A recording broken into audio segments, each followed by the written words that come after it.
Mga probinsyang nakararanas ng tagtuyot lalo pang dadami ngayong Pebrero dahil sa El Nino. Ayon sa Pag-asa, 25 lalawigan ang posibleng makaranas ng drought at 17 naman ang inaasahang makararanas ng dry spell. Pagdating ng Abril, halos lahat ng probinsya sa bansa ang makararanas na ng dry spell.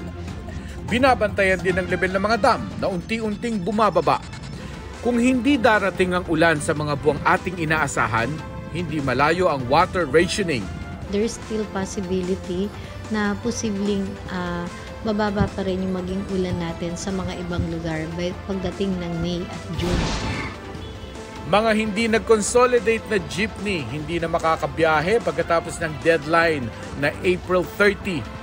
Sabi ng Department of Transportation sa pagdinig ng House Committee on Transportation, hindi na mairerehistro ang mga jeepney bilang PUV at hindi na mare-renew ang kanilang individual na prangkisa.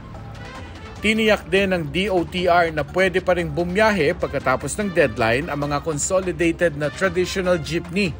Dahil ang phase-out sa mga ito, mangyayari kapag aprobado na ang Local Public Transport Route Plan o LPTRP.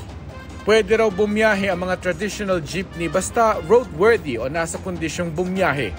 Pero ayon sa ilang kongresista, dapat gawing optional ang consolidation. Ang rekomendasyong yan tatalakayin ng Project Steering Committee para sa PUV Modernization Program sa mga susunod na linggo. Para sa GMA Integrated News, Mark Salazar, ang inyong saksi.